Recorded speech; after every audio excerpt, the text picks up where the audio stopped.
2009 में सबसे पहले सुप्रीम कोर्ट गए सुब्रमण्यम स्वामी, और उनकी प्रेयर में लिखा है कि ईवीएम मशीन हैक होते हैं, मैनिपुलेट होती है। उस समय के चुनाव आयोग के सीनियर काउंसिल एडवोकेट देसाई बोल रहे थे नहीं बहुत ही अच्छी है ये मशीन, उसमें गड़बड़ी हो ही नहीं सकती। हम लोगों ने एक्सपर्ट से उनका एक्सपर्ट्स हम लोगों ने बुलाए, उसका हम लोगों ने पूरा चेक किया, लेकिन ये हैक नहीं हो सकते। सुप्रीम कोर्ट ने दोनों भी पक्ष की सुनवाई सुनते हुए क्या निर्णय दिया?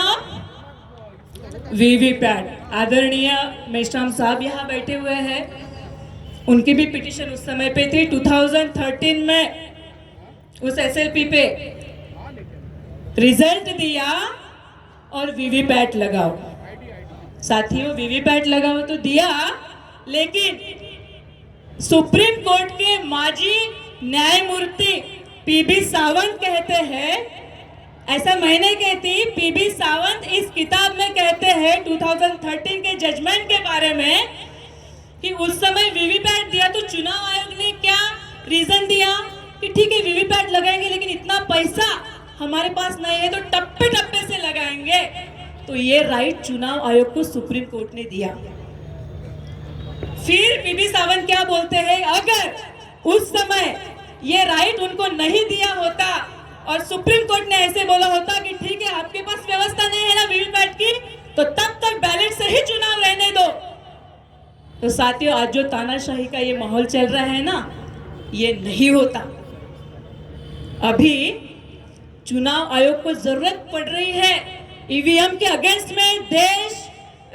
देश में गांव में गली मोहल्ले में जब वातावरण जनता रास्ते पे उतर रहे हैं तो ईवीएम मशीन कितनी अच्छी है, इसके पहले कभी उन्होंने अवेयरनेस नहीं की, लेकिन अब कर रहे हैं कि मशीन कितनी अच्छी है। लोगों के साइन ले रहे, हमें फोन कॉल्स आ रहे कि जबरन साइन वो उस पे करवा रहे हैं। साथियों 2025 आ रहा है और उनके एजेंडे में ये लिखा था, उनको ईवीएम मशीन यानी एक अस्त्र है, जबरदस्त अस्त्र सत्ता में रहने का, क्योंकि वहां पे जो चुनाव आयोग तो मैनेज है, वहां पे जो लोग बैठे हैं और जो कंपनी ईवीएम मशीन बनाती है उसमें भी उनके लोग बैठे हुए हैं।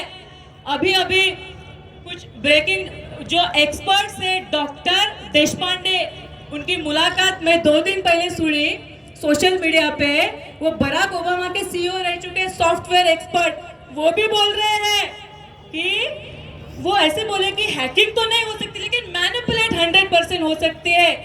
वीवीपैट भी लगाए फिर भी वो विश्वसनीय नहीं है। तो साथियों मैं इतना ही कहना चाहूंगी कि ईवीएम मशीन ने अपनी विश्वासार्हता खो चुका है, और इसीलिए जब देश की जिम्मेवार संवैधानिक संस्थाएं जिनका संविधान का प्रोटेक्शन करना और भारतीय तमाम जनता के प्रोटेक्शन करने की जिम्मेवारी माननीय सुप्रीम कोर्ट की होती है, अगर ऐसे जिम्मेवार संस्थाएं असमर्थ हो गई हो देश का संविधान प्रोटेक्ट करने के लिए, देश के जनता को प्रोटेक्ट करने के लिए, तो ऐसे समय पे खुद जनता रास्ते पे उतरती है, क्योंकि संविधान ही कहता है जनता सबसे सर्वोच्च है।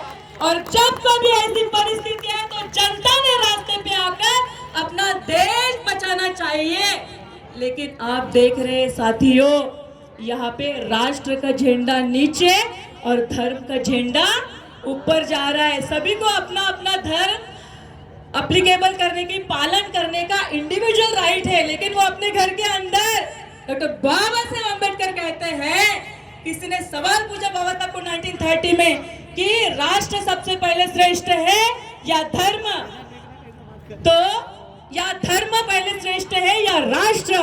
डॉक्टर बाबा साहेब अम्बेडकर ने क्या कहा साथियों कि हम पहले भारतीय और आखिरी में भी भारतीय, देश से ऊपर कोई नहीं, इतने बड़े देशभक्त संविधान निर्माता है, और हमारे भी धर्म हमारी इंडिविजुअल विषय है, लेकिन हमारे लिए देश सबसे ऊपर है।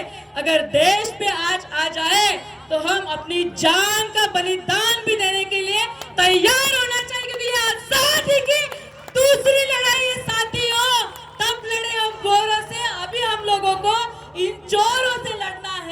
क्योंकि ये कैसा इनका देश प्रेमी देशभक्त हो ही नहीं सकते। मार्टिन ल्यूथर किंग कहते हैं, मैं 2 मिनट लूंगी और मेरा विचार यहाँ पे समाप्त करूंगी। मार्टिन ल्यूथर किंग कहते हैं, जिस देश की